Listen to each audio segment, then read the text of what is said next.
para proteger a nossa fé. Meu irmão, a nossa fé, ela é intocável. A nossa fé é a maior riqueza que Jesus um dia nos deu. Nada pode roubar a fé do nosso coração. Efésios capítulo 6 e 12. Nossa luta não é contra carne ou sangue, mas contra todo o principado nas regiões celestes. O diabo quer que você luta na superfície. Ele fica te incomodando, ele fica te cutucando com vara curta para você vir lutar na superfície. Sabe o que o diabo quer? Que você lutando na superfície, você venha se cansar. E você cansando, vai cansar a mente. E cansando a mente, você tem uma abertura para ele entrar e arrebentar com o teu corpo. Mas a nossa fé, ela é a blindagem de Deus. A nossa vida espiritual é a blindagem de Deus para proteger a nossa fé. Nada pode roubar a fé que está no nosso coração. O meu tio trisavô, irmão João Gomes, ele foi que começou a pregar o evangelho em Bengala, num lugar do interior de Pernambuco. E um dia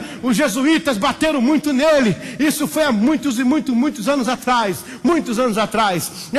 Bateram nele. Ele chegou a esvair muito sangue. E um dia, depois de ter pregado numa praça nessa cidade, num arruado, bateram muito nele, deixaram ele ensanguentando. Os irmãos puxaram ele para o meio do mato, que ficou rastro de sangue naquele lugar. E lá no meio do mato, ele estava ali esvaindo em sangue, tremendo. Os irmãos deixaram ele, pensando que os jesuítas vinham para acabar de matá-lo. Meus irmãos, do lado dele estava a minha tia trisavó, a mulher dele. E Deus, naquele momento, eles ainda em sangue, aquela mulher começou a se alegrar no Espírito Santo. Mas como é que pode? O marido morrendo ensanguentado e a mulher do lado. Então ela começa a falar em língua estranha e ela começa a profetizar. E o Senhor fala com ele: João, não tema, João, você não vai morrer. O evangelho vai ser implantado. E antes que você morra, você vai encontrar o profeta que eu levanto na família, o profeta que eu levanto do teu sangue. Glória a Deus. E os anos se passaram. Ele estava já com 98 anos, quando uma tia minha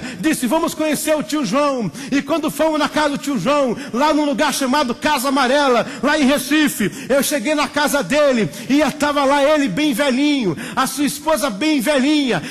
Quando eu pisei no alpendre da sala, antes de eu entrar, irmãos, antes de eu entrar na sala, ela veio lá de dentro, muito fraquinha, muito velhinha, falando língua estranha, e disse: eis aí hoje o dia em que eu apresento o profeta para você, João. E ele estava cego, e ele disse que eu se aproximasse, e ele tocou nos meus olhos, ele tocou na minha face, ele começou a chorar, e disse: Senhor, me leva agora, porque já tenho tocado na salvação de Israel. O Senhor levantou um profeta na família. Deixa eu lhe dizer, eles eram velhinhos, estavam cansados, 98 anos, já morrendo e cego, mas a sua fé estava blindada. Eles não desistiram, a sua fé estava blindada. Yes. Aleluia. Aplauda mais o Senhor, pode fazer mais. É para ele. Yes. Como é que se explica um povo desse? Como é que se explica uma fé dessa? Ele nunca foi numa faculdade, eles nunca tiveram uma instrução bíblica adequada, mas eram pessoas que tinham conhecimento de Jesus tão forte, que criaram uma blindagem. Não era uma surra de jesuíta, não era um sangue esvaído que ia arrancar a fé que estava no coração deles. Meus irmãos, é como disse um dia o bispo Macedo: o crente tem que ser igual a Melete, quanto mais bate, mais cresce. Aleluia. Sabe, nós temos que ser blindado. O crente blindado, ele não teme. O crente blindado, ele enfrenta. O crente blindado é como aquela mulher que chegou Eliseu no campo e disse: como é que vai o menino morto em casa? Ela diz: vai muito bem. O crente blindado olha para a morte e fala: tem vida. Olha para a doença e fala: tem cura. Olha para o problema e fala: tem solução. Olha para o inferno e fala: tem céu. Olha para o pecado e fala: tem perdão. Aleluia. Blindado no Senhor. Yes. Aleluia. Amém. O Senhor está aqui nessa noite. Olha a Deus, o Senhor está aqui nessa noite. Levante a sua mão e glorifique o nome de Jesus. Diga que Ele é santo, que Ele é digno, que Ele é grande. Aleluia. Diga que Ele é sábio, que Ele é poderoso, que Ele é Senhor, que Ele é eterno. Glória a Deus. Aleluia. Pastor, como é que eu me blindo, pastor? Como é que eu faço a minha blindagem? Como é que eu posso ter isso na minha vida? Isso não vem através de um livro, isso não vem através de um filme, isso não se compra, isso não se vende. Isso é uma experiência real que você precisa ter com Deus. Isso é a experiência real que você precisa ter com Jesus. Aleluia. O crente blindado, ele não teme nada. Pastor, mas é uma coisa muito difícil de se alcançar. Pastor, você está pregando uma utopia para nós. Pastor, você está pregando uma ilusão. Não estou pregando ilusão não, meus queridos. Eu não estou pregando ilusão não, minhas queridas. Eu estou pregando algo que fala na palavra de Deus. Algo que está explanado na palavra de Deus. Aleluia. Céus e terra passarão, mas as minhas palavras não vão de passar.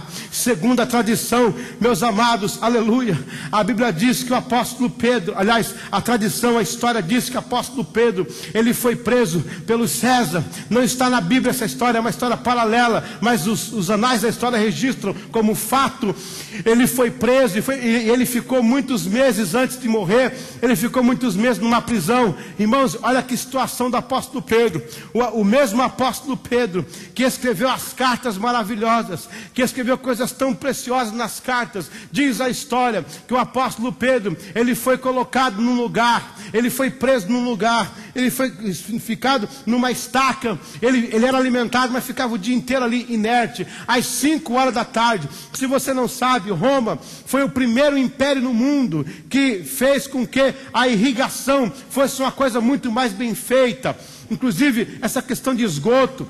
Então colocaram o apóstolo Pedro, o homem que andou com Jesus, o homem que supostamente tomou conta da igreja quando Cristo foi embora, o homem que recebeu revelações do Pai. Diz a história que ele ficava num lugar que quando era 5 horas da tarde, as comportas das fossas de Roma eram abertas para escorrer para o mar e passava aonde estava o apóstolo Pedro. Ele ficava com excremento até o peito, acima quase perto do estômago, e ele tinha que suportar aquilo durante meses. E diz a história que depois ainda o apóstolo Pedro chegou diante do imperador. O imperador falou: olha, você já ficou muito tempo lá na fossa, agora é hora de morrer, mas como você seguia Jesus e ele morreu crucificado de cabeça para cima, você vai ser crucificado de cabeça para baixo. Irmãos, eu não encontro em nenhum texto do livro do apóstolo Pedro alguma reclamação dizendo: eu vou desistir, eu não quero mais, eu sou apóstolo e estou com fezes até o pescoço. Você vê o apóstolo Paulo dizendo: fica firme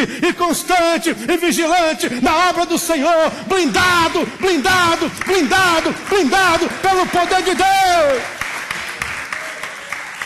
Aleluia. A história mostra homens como André. Outra história que a Bíblia não conta, mas está nos anais da história. Diz a palavra que André foi crucificado de frente do imperador. Aliás, o imperador disse: eu quero ver esse cara morrer na minha frente. E quando pegaram a igreja de André, as eclesias que André tomava conta lá naquela região, disse o imperador: eu quero que coloque todos com ele, eu quero que fique o rebanho olhando para o pastor deles, mas eu quero o seguinte, que eu quero que essa crucificação seja para o meu lado. Eu quero ter o prazer de ver este homem morrer. E diz a história que quando atearam o fogo, colocaram fogo embaixo das cruzes, André, ele se esforçava por cima da cruz, e ele pregou o seu último sermão de costa para a sua igreja, e ele dizia no sermão: irmãos, fiquem firmes, daqui a pouco estaremos com o Rei da Glória, daqui a pouco estaremos com o Senhor da Glória, daqui a pouco estaremos com o Rei da Glória,